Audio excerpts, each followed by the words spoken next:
Okay, I don't know why I feel like doing this right now, but I'm gonna just go off where I was at last on my first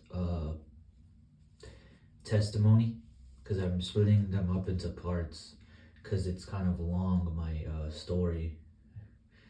Even I didn't even complete the second one and all of that because I even had to get deliverance from something that had a connection with that as well, but that'll probably be in another one, not in this one, because I feel like I'm gonna do this one on more of a deeper dive on the new age practices and like just how drugs can also open you up to the spiritual realm, and people don't even know that. Some people do and they still dabble in it, which is dangerous because you're opening yourself up to be tricked by demons, and they can teach you anything, or anything can happen to you. They can do anything to you because you have entered the spiritual realm illegally. They can, because there's people that have experiences like with ayahuasca or like mushrooms, or I don't know about acid in that sense, but I've taken that before, and I can talk to y'all about what happened to me later on in the video. Not video, yeah, later in this video audio um, thing, but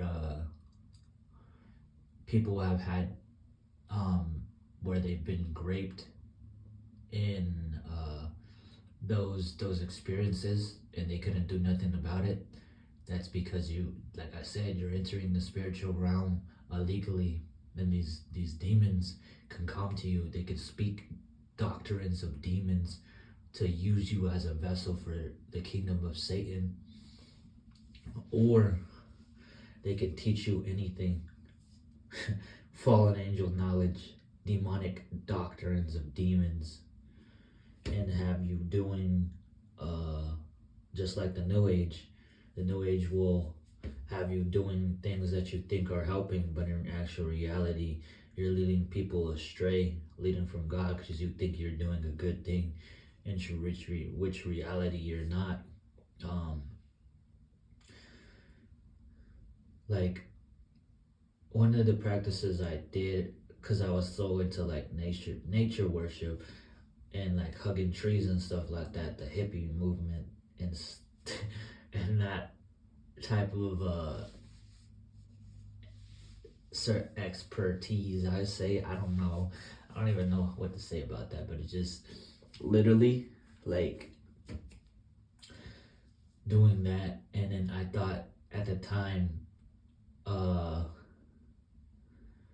you could talk to the trees to talk to your dead relatives, but you can't even talk to your dead relatives because those are familiar spirits, um monitoring spirits that are around you. Because you're doing these things, they're given a legal agreement, legal right to be around you, to torment you when you're not meditating, when you're not doing all those stuff. Even if you're doing that stuff, they're around. They're just waiting for you to let your guard down at the end of the day, and then they can torment you in your mind. But I literally said that, like, whenever I was in New Age, I was like, oh, you can talk to this tree, you can talk to trees to talk to your dead relative, your dead friends, stuff like that. And then at that time, I guess that was like a trauma response for me, because I was like, I wanted to talk to one of my dead friends. And then I was telling people, oh, you could talk to him, he's saying this or that. Nah, bro, that's a demon, bro. Demons like to pretend to be so many different things. They can shape and form just like the devil, because the devil is a false light. He pretends to be good whenever he's not good. And then when you're in New Age, you think yourself as a god, like, oh, I can become God, and that's the same lie the devil thought, because he got so proudful and full of an ego that that's the reason why he fell, because he thought he could be like God. And that's the lie that they tell you in the New Age, that you can be like God, you can become like God. No, that's a false lie straight from the pit of hell, bro. And even with the hell concept,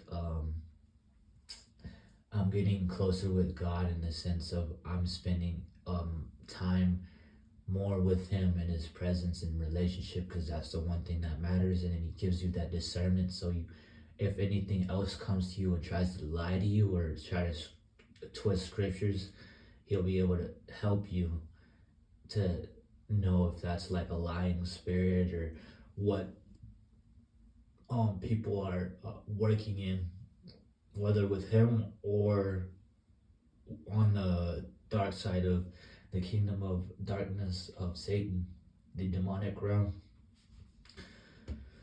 But at that time, whenever I was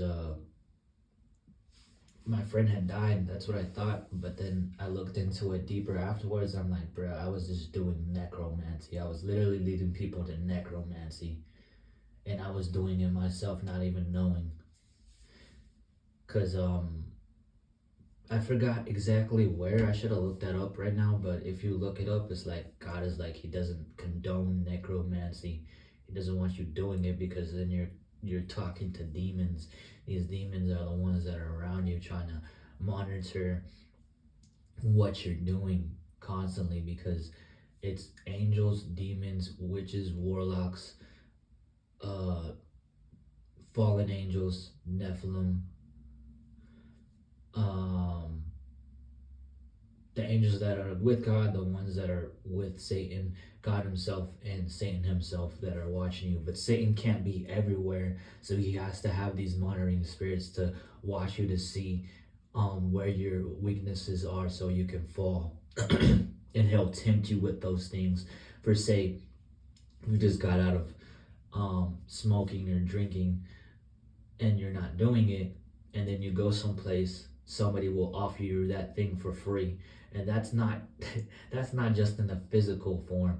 That's a demon trying to get you to go back into those things and fall into it and make you become even worse, because you fell into that and you were free. Instead of filling yourself with the word and with the presence of God and communing with Him, you fill the voids where you're in pain, physically or mentally or spiritually or in your soul. Instead of filling those voids with the Holy Spirit and having Him help you, you've fallen to these vices or these addictions that you had in the past.